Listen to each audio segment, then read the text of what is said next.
So we're mid-January now, and I'm just starting my coppicing for next year's firewood. So I'm doing these trees behind me. It's all their first coppice. I'm getting some good sized logs, you know, anything sort of this sort of size to this sort of size. A lot of these trees have died. These are ash trees and they died from ash dieback. So a lot of them are being coppiced and they're not going to come back. So I have got homegrown sycamores and hazels, which I've done other videos on growing those from seed.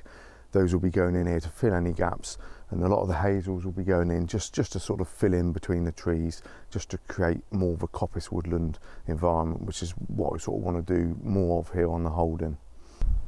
So the area of trees that I'm coppicing this year is all this stuff to my right here. So I've got a patch of about 25 metres wide, but probably 40 or 50 metres, probably 50 metres long. There's quite a few trees in here. I should think there's at least 150 trees, but this is the one place on the Smallholding where the trees haven't done so well. They seem to do well behind the camera, along the bottom there and at the top of the hill and all around. I think this part of the holding here, there used to be a landfill in the fields behind, and I think this was made up with gravel and shingle to kind of match the height of the finished landfill. That was decades ago it was finished, but I don't think the ground under here is particularly very fertile. I think it's very shaly. The whole field is quite stony, but this part particularly really dries out in the summer. So the trees aren't particularly huge, the biggest probably being 6 or 7 inches at the base. The sycamores have done okay. The ash have struggled a bit, and a lot of the ash obviously are dead due to ash dieback. And there's a few hazels in there. There are a few oak trees as well. I've got a few oaks dotted all around the holding. Now, I'm not going to coppice these. I'm going to let them grow as big as they want to go. Maybe I'll have to see how well they do. Maybe I'll pollard some, any that are a bit too close together. But I'm planning on leaving the oaks for now, just to let them get up. What I will do is just brush off any of the lower branches to give them a bit of a clean stem to help get them up above the coppice growth. But yeah, so I'm hoping from this little plot I'll get enough wood for next year, and I will show you my storage in a little while, but I'm just going to quickly show you basically how to coppice a tree. So it's important to have a bit of safety equipment. I've got chainsaw trousers, helmet, protects your ears and your eyes. My eyes are the thing I worry about. I've had a few bits of twig hit me in the eye before, and it's not very pleasant, so I think having a visor is probably one of the most important things. But decent gloves and a visor and a helmet really is the minimum. So I'm just going to basically show you how I coppice a tree. Like I say, this is a first coppice, so it's only got the one main stem. When it regrows, you could have 6 or 8 sort of fair size main stems when I come to do it again. But it's the same basic idea anyway, so let's crack on.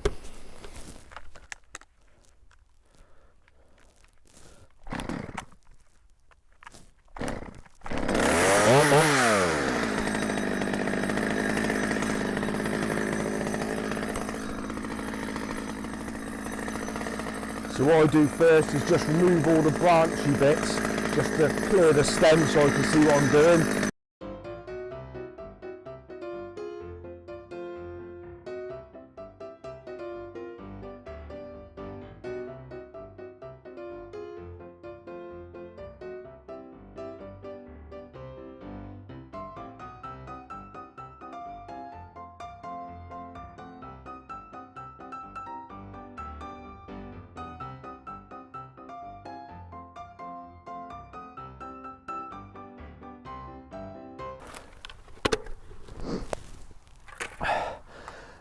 So what I do when I do the final cut, I forgot that last one, so I just had to take a little sliver off, is I'll just give it a slight angle just so it sheds the rain a little bit. They will sometimes rot out, they'll shoot from the sides, and the centres as they get bigger will start to rot out anyway. But that's basically how I drop a tree. And when you leave the centre standing like that, it just makes it easier to log up the main stem, and then these other thicker bits can just be put to the side, these longer bits, and I'll just dice these up at another time. And then all the brash I just pile as I go.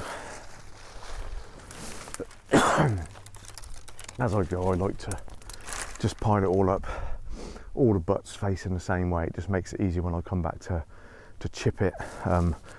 Or this year I'm actually making biochar. I've already done my first biochar video. I have got a 40-gallon drum that I'm going to take a slit out the side, and so that I've got a movable biochar burner, because I did my first burn in a cone pit in the ground. So I'm going to make the 40-gallon drum up, and then what I'll do where I've got these piles of brash, I can bring the burner here, and just with a chainsaw I can cut the piles up into lengths, and just burn and do a biochar burn in the places where I've got all my brash stored, so I haven't got to move anything too much. That's the plan anyway. So as I go, I just do one tree at a time and just tidy up as I go. It just saves having a whole lot of stuff all over the place. So one thing that I am doing different this year with my coppicing, I'm getting a lot of deer damage. I do get a lot of rabbits on site. Sometimes we get a really bad year and I do have to control them a little bit, and I'll eat them. I don't just waste them, I do eat them, and the ferrets eat them. But the rabbits tend to just have a little bit of a nip here and there. They don't do too much damage. They don't seem to hit the sycamore, and they're not particularly interested in the hazel. They will sometimes nip around the outside, but the deer, especially the muntjac, I've got a couple of muntjac that are always on the holding. I think they've just decided to live here, and that you'll get the nice regrowth come up 2 or 3 feet, and then they just come along and just take all the tips out, so everything just keeps shooting from the side and you don't get that height. And I've actually had a few stalls from last year that just everything was eaten down, and it's just really not a good thing. So I'm hoping if I put these stock fencing circles around them and just peg them in, I'm hoping that might help. It obviously won't stop rabbits, but I've got a lot of this laying around from when I used to keep sheep, and I had 2 paddocks fenced off. When I decided not to keep sheep anymore, took all the fencing up, because I didn't want to have any fences. I wanted to be able to have little paths all around the holding and not have any fences in my way. So I took everything up, and I've got rolls and rolls of this wire, hundreds of meters of it. So what I'm going to do is just cut them about this size, and just peg them around each stump, just to try and give them a bit of a fighting sort of chance against the deer. Like I say, I don't know if it will actually stop them, but muntjac tend to be about this sort of high. I mean, obviously they could just stand up on here. I don't know, we'll have to see. But it might just be enough to deter them, is what I'm hoping anyway. So I'm gonna, as I go, I'm gonna spend the odd hour just making up sort of 10 or 20 of these at a time, and I'm gonna put them on every stall of every tree and just give them a chance, hopefully.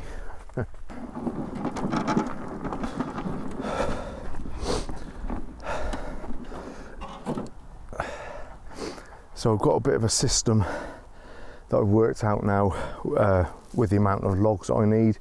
I've never really measured it exactly, but what I did, and I did it for the first time last year, is I just cut another bit of stock fencing, linked it together in a circle.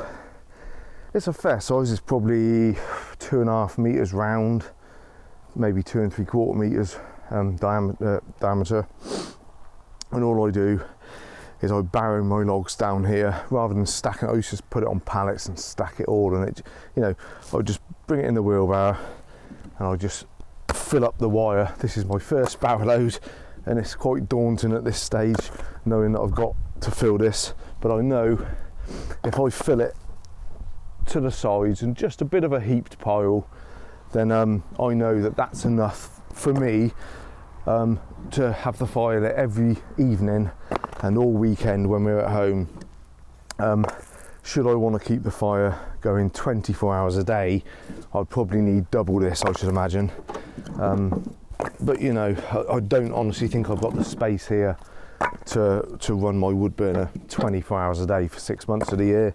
I thought last couple of years ago, I thought I possibly might have enough wood for that, but doing it last year for the first time, I did this full and I had half a store left from the year before, and I thought, oh, I'm going to just leave the heating turned off because gas prices have gone mad and see sort of how far it goes.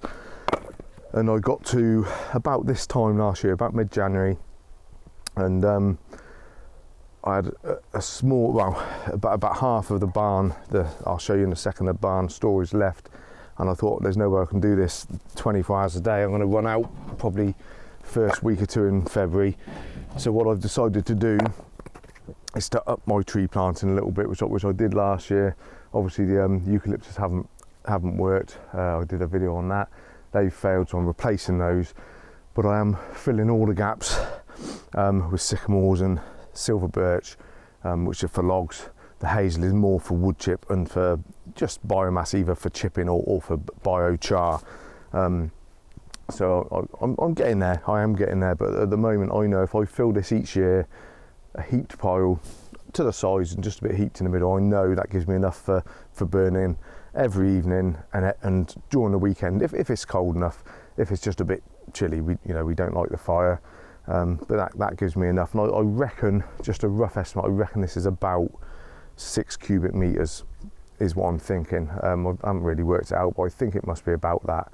But so what I do is I leave the logs here whilst I'm cutting them. I just chuck them in here. This is just to let me know how much I've got.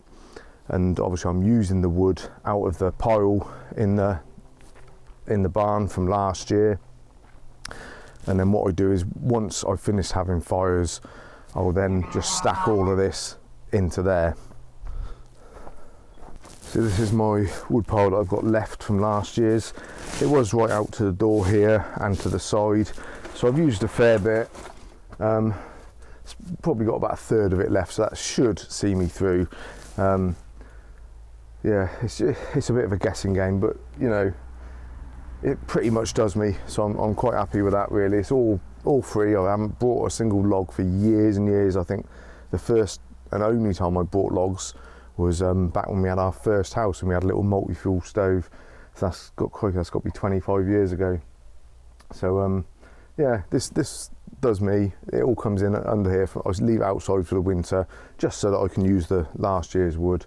And then when I've finished burning, I move anything that's left to the front and I stack all the new stuff from the back forwards, and then it just sits in here all the rest of the winter and into the summer, through the summer, and you get a nice breeze coming through and it dries it out a treat. It's a lovely little shack, really simple, just a few bits of tin on top, old rusty tin, open side, back and front, and you just get that nice breeze through, and that's all it needs really.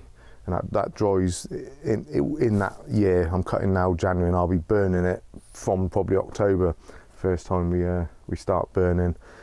But yeah, so that's sort of how I do my coppicing and how I store my logs. So I hope you enjoyed that, guys. And if you're enjoying the channel and any of the videos, please like and subscribe. And if you've got any comments, then leave a comment in the comments section, and we'll see you in there and have a chat. But anyway, guys, take it easy, and we'll see you next time.